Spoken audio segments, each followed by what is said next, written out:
Hello friends, स्वागत है आप सभी का आपके अपने YouTube channel AB technical hub पर। तो दोस्तों, इस समय आपका मेजरमेंट टॉपिक चल रहा है। पिछली क्लास में हमने माइक्रोमीटर के लिस्ट काउंट वगैरह के बारे में चर्चा किया था और उससे इम्पोर्टेंट क्वेश्चन जो हमारे एग्जाम में आते हैं उनके बारे में भी चर्चा किया था।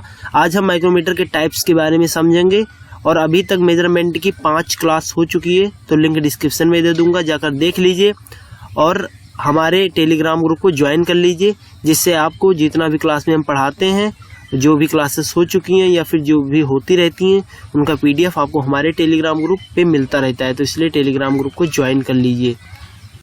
तो फ्रेंड्स, चलिए बिना किसी देरी के आज की क्लास को स्टार्ट करते हैं। आपको पता होगा कि जो भी मैं क्वेश्चन लाता हूँ और उसके आंसर और क्वेश्चन में जितने भी चीज़ें रिलेटेड होती हैं ना, उनको भी बताया करता हूँ, जिससे आपका एक प्रकार का रिवीजन होता रहता है। तो पहला क्वेश्चन है कि ट्यूब माइक्रोमीटर चेक करता है। तो ट्यूब माइक्रोमीटर चेक करता है पाइप और ट्यूब की दीवार की मोटाई वगैरह चेक करता है। तो पहली फिगर लाते हैं आपके सामने और दिखाते हैं कैसे चेक करता है। तो फ्रेंड्स, आज पहली फिगर आ चुकी है आपके सामने। इससे पहले बता दें कि आज हम 5 टाइप के बारे में चर्चा करने वाले हैं। सिर्फ टाइप तो बहुत है माइक्रोमीटर का, लेकिन हम उन्हीं के बारे में चर्चा करने वाले हैं जो एग्जाम के लेवल से इंपॉर्टेंट है, जिनसे क्वेश्चन आते हैं हमारे एग्जाम में।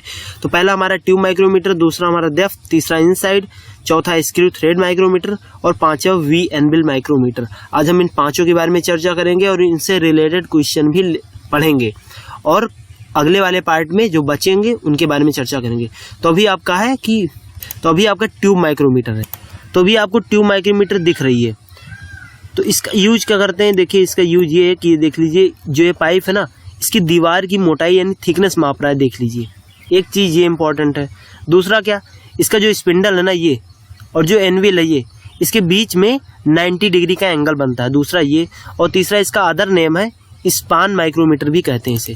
तो ये चीज़ 3 चीज़ ध्यान रखिएगा। और आपको दिखा देते हैं, ये देख लीजिए कैसे थिकनेस चेक कर रहा है। ये देख लीजिए, क्या कह सकता हूँ, क्या स्पिंडल और एनविल के बीच में 90 डिग्री का कोण बनना है क्या? ठीक है, ये भी ठीक है। और एक फिगर दिखा देता हूँ, ये तो दिखाई, ये देख लीजिए ये कैसे चेक कर रहा है। देख लीजिए ये थिकनेस कैसे चेक कर रहा है। ठीक है, तो ये हमारा ट्यूब माइक्रोमीटर का यूज होता है, ध्यान रखिएगा। चलिए बढ़ते हैं अगले क्वेश्चन के। तो हमारा अगला क्वेश्चन कि एनविल और स्पिंडल 90 डिग्री पर बने होते हैं, यानी किस माइक्रोमीटर के एनविल और स्पिंडल जो 90 डिग्री पर बने होते हैं। तो अभी बताया था मैंने, ट्यूब माइक्रोमीटर में 90 डिग्री पर बने होते हैं। ठीक है, तो ध्यान रखिएगा। अगला क्वेश्चन है कि स्पान माइक्रोमीटर किसे कहते हैं। तो हमारा जो ट्यूब माइक्रोमीटर होता है उसका नाम स्पान माइक्रोमीटर भी होता है। ठीक है, तो ध्यान रखिएगा। अब अगला क्वेश्चन है कि डेप्थ माइक्रोमीटर की रेंज बदलने के लिए किस पार्ट का यूज किया जाता है। तो आपको पता होगा कि डेप्थ माइक्रोमीटर की रेंज बदलने के लिए हमें एक्सटेंसर रॉड की मदद लेनी पड़ती है, लेकिन फिर भी हम डेप्थ माइक्रोमीटर के बारे में भी चर्चा कर लेंगे। तो फ्रेंड्स, आपके सामने डेप्थ माइक्रोमीटर की फिगर शो हो रही है। तो अभी पहले हम इसके पार्ट्स के बारे में जान लेते हैं। ये है रैचेट स्टॉप। रैचेट स्टॉप का काम क्या होता है कि प्रेशर को कंट्रोल करता है, जैसा कि मैंने आउटसाइड माइक्रोमीटर में बताया था। सेम प्रोसेस है, पार्ट्स का यूज सेम है। ये थिम्बल है, इस पे भी थिम्बल डिवीजन बने हुए हैं 0 से 50 तक। ये आपका स्लीव है, स्लीव पे एक लाइन बनी हुई है, इंडेक्स लाइन जिसे कहते हैं, और इस इंडेक्स लाइन के ऊपर मेन डिवीजन है जो mm में निशान बने, और नीचे सब डिवीजन है जिनको मैंने बताया था कि 0.5 mm में निशान बने होते हैं। ठीक है, एक चीज़ और, जो आउटसाइड माइक्रोमीटर होता है उसमें जो हमारा एनविल होता है, यानी कि जिस साइड हमारा फ्रेम बना होता है उस तरफ से जो रीडिंग बनी होती है वो 0 से इस तरफ से स्टार्ट होता है, 0 1 2 3 4 5 ऐसे करके। लेकिन इसमें देख लीजिए, इसमें थिम्बल की तरफ से स्टार्ट हुआ है 5 10 15 यानी 5 10 15 20 देख लीजिए। तो इसमें क्या है कि जस्ट उल्टा मार्किंग होता है, जस्ट अपोजिट मार्किंग होता है। तो अब क्या करेंगे, कैसे रीडिंग लेंगे। तो आपको पता था कि आउटसाइड माइक्रोमीटर में कौन सी रीडिंग लेते हैं, जो भाग हमारा खुला रहता है, लेकिन इसमें क्या है, जितना भाग ढकेगा हमें उसकी माप लेनी, ना कि बाहर वाले की लेनी है। तो ये चीज़ ध्यान रखिएगा। ठीक है, ये हमारा स्लीव हो गया। ठीक है, ये हमारा बेस है और ये एक्सटेंडेड रॉड है। एक्सटेंडेड रॉड का यूज कब करते हैं, जब हमें ज़्यादा डेप्थ की माप लेना हो। नहीं, जितना भी लंबाई बढ़ती जाएगी, गहराई बढ़ती जाएगी, उसी प्रकार से डेप्थ रॉड हम यूज करते जाएंगे, यानी स्टैंडर्ड रॉड को लगाते जाएंगे। ठीक है, एक चीज़ और आता है कि जो ग्रेजुएशन होता है कभी कभी कंफ्यूज करने वाला होता है। ग्रेजुएशन उल्टा बना होता है तो ठीक है, लेकिन ये भी पूछ लेता है कि ऊपर से नीचे बना होता है, नीचे से ऊपर बना होता है। तो देख लीजिए, ऊपर से नीचे बना होता है। जैसे आप नापोगे तो इसे उल्टा करके इस साइड करके नापोगे ना, इसको इस तरफ लाओगे और इसको इस तरफ लाओगे तो हमारा ऊपर से नीचे की तरफ ग्रेजुएशन बना होगा। तो इसी ध्यान रखिएगा। जो इसका एक्सटेंडेड रॉड होता है वो अलग अलग कई साइजों में मिलता है, तो साइज के अनुसार ही अपना सेलेक्ट कर लेंगे। एक्सटेंडेड रॉड में एक कॉलर हेड लगा होता है जो रॉड को मजबूती से पकड़ लेता है। क्या लगा होता है? कॉलर हेड, वही हमारी मजबूती प्रदान करता है। तो ये भी क्वेश्चन पूछ सकता है। इसकी जो रेंज होती है वो 0 से 225 mm होती है। तो ये चीज ध्यान रखिएगा। रीडिंग सेम है आउटसाइड माइक्रोमीटर जैसा, कोई टेंशन नहीं है। और एक चीज और, जो इसकी शून्य त्रुटि चेक करते हैं, जो जीरो एरर चेक करते हैं, वो कैसे चेक करेंगे? तो क्या करेंगे कि सरफेस प्लेट पे इसको रख देंगे, उसके बाद चेक कर लेंगे। तो सरफेस प्लेट की मदद से हम इसकी जीरो एरर को चेक कर सकते हैं। ठीक है, तो अब चलिए बढ़ते हैं अपने क्वेश्चन पे। तो आपका अगला क्वेश्चन था कि डेप्थ माइक्रोमीटर के ग्रेजुएशन बने होते हैं तो आउटसाइड माइक्रोमीटर के विपरीत दिशा में, या फिर कह सकते हो ऊपर से नीचे की तरफ। ठीक है, तेजी ध्यान रखिएगा। डेप्थ माइक्रोमीटर की शून्य त्रुटि चेक करते हैं तो सरफेस प्लेट की सहायता से। कोई भी क्वेश्चन छोड़ने वाले नहीं है, यानी जो भी टॉपिक उठाएंगे उसे जो भी इंपॉर्टेंट क्वेश्चन हमारे एग्जाम में आ सकते हैं सब कुछ क्लियर करते चलेंगे। अब हमारा आता है इनसाइड माइक्रोमीटर। क्या था? इनसाइड माइक्रोमीटर का प्रयोग कहाँ करते हैं? तो इनसाइड माइक्रोमीटर का प्रयोग आपको पता होगा आंतरिक माप लेने के लिए, आउटसाइड का बाहरी माप लेने के लिए। ठीक है, तो फ्रेंड्स आपके सामने इनसाइड माइक्रोमीटर की फिगर आ चुकी है। तो अभी इनसाइड माइक्रोमीटर का जो लीस्ट काउंट होता है वो सेम आउटसाइड माइक्रोमीटर के जैसा ही होता है। तो चीज ध्यान रखिएगा। ठीक है, यूज इसका कहाँ करते हैं? इनसाइड डायमेंशन को लेने के लिए, इनसाइड डायमेंशन को माप लेने के लिए। ठीक है, जो इसके ग्रेजुएशन बने होते हैं और जो इसका प्रिंसिपल होता है वो सेम आउटसाइड माइक्रोमीटर के जैसा होता है, कोई बदलाव नहीं है। इनसाइड माइक्रोमीटर बहुत सारे टाइप के होते हैं, बस हम सिर्फ आज 2 टाइप के बारे में चर्चा करेंगे। 2 ही इंपॉर्टेंट है, एक हमारा लार्ज वाला और एक हमारा कैलिपर टाइप वाला। ठीक, ये हमारा लार्ज टाइप में आता है और ये हमारे कैलिपर टाइप में आता है। बहुत सारे टाइप में है, फिलहाल 2 ही इंपॉर्टेंट है। लार्ज वाले की चर्चा कर लेते हैं। बैटरीज में 2 इंच और मीटरिंग में 50 mm से छोटी माप नहीं ले सकता। कौन सा? बड़ा वाला माइक्रोमीटर, बड़ा वाला इनसाइड माइक्रोमीटर, लार्ज वाला इनसाइड माइक्रोमीटर। ध्यान रखिएगा।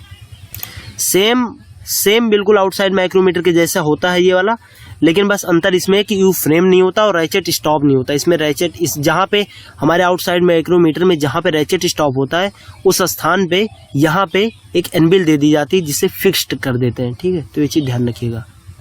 इसमें एक स्पेसिंग कॉलर का यूज किया जाता है। उसका यूज क्या होता है? वो हमारा फाइन एडजस्टमेंट करने के लिए यूज होता है। जैसे मान लीजिए आपका 50 mm है एक्सटेंडेड रॉड और आपको 52 mm लेना है, तो वो स्पेसिंग कॉलर की मदद से आप 52, 51, 49 वगैरह कर सकते हैं। तो वो इसमें सहायता प्रदान करता है। तो अभी आप पार्ट्स के बारे में भी देख लीजिए। ये हमारा इधर फिक्स्ड एनबिल होता है और इधर हमारा एडजस्टेबल एनबिल होता है। ध्यान रखिएगा। ये हमारा थिम्बल है, ये बैरल या स्लीव कह सकते हो, है ना, ये दोनों। और ये हमारा लॉकिंग स्क्रू है। इस स्टैंडर्ड रॉड इसी तरफ लगाते हैं, तो चीज ध्यान रखिए। तो अभी हम कैलिपर टाइप के बारे में समझेंगे। Caliper inside type caliper. ठीक है, टाइप माइक्रोमीटर, सॉरी। इसकी जो रेंज होती है वो मीटरिंग में 5 से 25, 25 से 50, 50 से 75 और 75 से 100।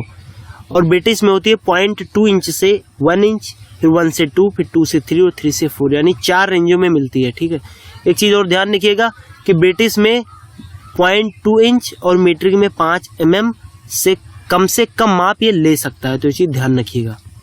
ओके, इसके पार्ट्स के बारे में आप देख लीजिए। ये कार्बाइड जा है, स्लीव आपका थिम्बल, रैचेट स्टॉप इसमें होता है। ठीक है, इसमें लॉकिंग स्क्रू यहाँ पे है। तो सेम बिल्कुल समझ लीजिए वर्नियर कैलिपर जैसा होता है, बस थोड़ा सा ही चेंज है। थिम्बल वगैरह इसमें आ जाता है, बस इतना ही। आउटसाइड माइक्रोमीटर जैसा ही होता है, यानी ये चेक करेगा वो 5 से 100 या फिर 0.2 इंच से 4 इंच तक चेक करेगा। तो ध्यान रखिएगा। और इससे ज़्यादा अगर आपको चेक करना है तो आप लार्ज वाले इनसाइड कैलिपर माइक्रोमीटर का यूज कर सकते हो। चलिए बढ़ते हैं अपने अगले क्वेश्चन पे। देखिए, इसमें स्पेसिंग कॉलर्स का यूज कहाँ होता है? कोई भी क्वेश्चन छोड़ने वाले नहीं, जो इम्पोर्टेंट है, यानी फाइन एडजस्टमेंट करने के लिए, यूज फॉर फाइन एडजस्टमेंट। तो ये चीज ध्यान रखिएगा। स्टिक माइक्रोमीटर का यूज कहाँ होता है? बड़ी आंतरिक माप लेने के लिए। एक स्टिक माइक्रोमीटर भी आता है। इनसाइड माइक्रोमीटर में बहुत सारे प्रकार के आते हैं, तो एक स्टिक वाला भी आता है। ये बहुत बड़े माप लेने के लिए यूज होता है। तो ये चीज ध्यान, स्टिक टाइप का होता है। स्टिक से ही नाम पता हो रहा है ना, स्टिक। फिर हमारा स्क्रू थ्रेड माइक्रोमीटर का यूज कहाँ करते हैं? ठीक है, तो पिच डायमीटर वगैरह ज्ञात करने में करते हैं। तो भी हम फिगर किससे लाकर समझा देते हैं। ये आपका स्क्रू थ्रेड माइक्रोमीटर सेम बिल्कुल आउटसाइड माइक्रोमीटर के जैसा होता है, बस इसका जो ये एनबिल है और ये स्पिंडल है, ये 60 डिग्री पर बने होते हैं। ये चूड़ी के पिच के अनुसार कई सारे साइजों में मिलते हैं, तो वो अपने हिसाब से ऑरेंज में कई सारे साइजों में मिलते हैं, तो आप सेलेक्ट करके निकाल लीजिएगा। फिलहाल इससे एक ही चीज़ इंपॉर्टेंट है, एक 60 डिग्री वाला और एक दूसरा यूज किस काम में आता है, तो इसी ध्यान रखिएगा। अब बढ़ते हैं हम अपने अगले क्वेश्चन के बारे में। हमारा अगला क्वेश्चन है वी एनबिल से, यानी वी एनबिल माइक्रोमीटर का प्रयोग कहाँ होता है। वी एनबिल माइक्रोमीटर का प्रयोग कहाँ होता है, तो गोलाकार बेलनाकार जॉब का व्यास निकालने के लिए। कोई गोलाकार जॉब है या बेलनाकार जॉब है तो उसका डायमीटर को निकालने के लिए। तो भी हम आपके सामने फिगर लाते हैं और समझाते हैं। तो ये रहा आपका वी एनबिल टाइप माइक्रोमीटर। यूज कहाँ करते हैं इसका, राउंड जॉब वगैरह जो है या फिर जो गोलाकार जॉब है उसके डायमीटर को पता करने के लिए, ठीक है, या फिर सेंटरलेस जॉब है बट राउंड होना चाहिए या फिर स्फेरिकल होना चाहिए, ठीक है। जो ये वी आकार का बना हुआ है ना, और ये जो ये शेप है ना, इसके एंगल कितना होता है, तो ये 60 डिग्री पे टेपर होता है, ठीक है। ये 60 डिग्री पे बना हुआ है, तो ये चीज़ ध्यान रखिएगा। एक चीज़ और बहुत इंपॉर्टेंट है, इसके द्वारा जो मेजर लेते हैं, मेजरमेंट जो इसके द्वारा माप लेंगे ना, वो डायमीटर का 1.5 गुना बताता है। अगर मान लीजिए आपका रियल डायमीटर 10 है तो ये 15 बताएगा, तो आप 3/2 इंटू डी से निकाल लेना। तो ये चीज़ ध्यान रखिए, ये बहुत इंपॉर्टेंट है, बहुत ही, ये कई बार क्वेश्चन पूछा जा चुका है कि वी एनबिल माइक्रोमीटर के द्वारा लिया गया माप 3/2 डायमीटर होता है, ठीक है। तो ये इतना ध्यान है, यानी 1.5 गुना अपने डायमीटर का 1.5 गुना लेता है। ये देख लीजिए कैसे माप ले रहा है, देख लीजिए, ठीक है। तो चीज़ ध्यान रखिएगा। तो चलिए अब क्वेश्चन पढ़ते हैं। तो आपका अगला क्वेश्चन है कि वी एनबिल माइक्रोमीटर का प्रयोग करते हैं तो गोलाकार बेलनाकार जॉब का व्यास निकालने के लिए बताया, ठीक है। स्मॉल इनसाइड माइक्रोमीटर की रेंज तो अभी बताया था कि 5 से 25, 25 से 50, 50 से 75, 75 से 100 mm मीट्रिक में। ब्रिटिश में 0.2 इंच, जीरो कभी नहीं लगाना है। ब्रिटिश में जीरो कभी नहीं लगता, मीट्रिक में 0.2 हो भी जाएगा, लेकिन ब्रिटिश में 0.2 कभी नहीं होगा। इसके पीछे बहुत ही बड़ा मैथमेटिशियन, ठीक है, लॉजिक है, तो ये चीज़ ध्यान रखिएगा। अगला क्वेश्चन हमारा कि लार्ज इनसाइड माइक्रोमीटर से कम ले सकने वाली माप होती है, तो ब्रिटिश में 2 इंच और मीट्रिक में 50 mm, ठीक है।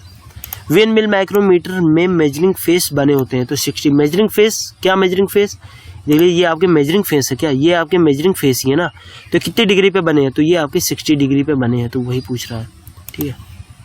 अगला क्वेश्चन है कि किस माइक्रोमीटर के द्वारा 1.5 गुना माप लिया जाता है। क्वेश्चन अच्छा है, इंपॉर्टेंट भी है। तो वी एनबिल माइक्रोमीटर जो हमारा होता है उससे 1.5 गुना माप लिया जाता है, ठीक है, डायमीटर, ठीक है। तो ध्यान रखिएगा। तो आज आपकी क्लास यहीं पे समाप्त होती है, और आप हमारे लिंक डिस्क्रिप्शन में दे दूंगा व्हाट्सएप ग्रुप का, और आप हमें फेसबुक और इंस्टा पे भी फॉलो कर सकते हो। और हाँ, अगर आपने सेफ्टी चैप्टर का टेस्ट नहीं दिया तो आप टेस्ट भी दे दीजिए। अभी टेस्ट चल रहा है, अभी टेस्ट बंद नहीं किया, उसका कोई भी पैसा वगैरह पेमेंट वगैरह नहीं लगने वाला। अभी मेजरमेंट चैप्टर का टेस्ट होगा, अभी आपका ये मेजरमेंट चैप्टर जब खत्म हो जाएगा उसके बाद इसका टेस्ट भी होगा। और इस PDF को आपको प्राप्त करने के लिए आपको टेलीग्राम ग्रुप ज्वाइन करना पड़ेगा, तो ज़रूर ज्वाइन कीजिए। वहाँ पे सर्च कीजिए AB टेक्निकल हब, आपको मिल जाएगा, ठीक है। चाहे यूट्यूब पे सर्च कीजिए और चाहे जाके आप टेलीग्राम पे सर्च कीजिए, तो वहाँ पे AB टेक्निकल हब जैसे ही सर्च करोगे 2 ग्रुप मिलेगा, एक हमारा चैनल होगा और दूसरा डिस्कशन ग्रुप होगा, तो दोनों ज्वाइन कर लीजिएगा। तो मिलते हैं अगले वीडियो में, तब तक के लिए बाय बाय, टेक केयर।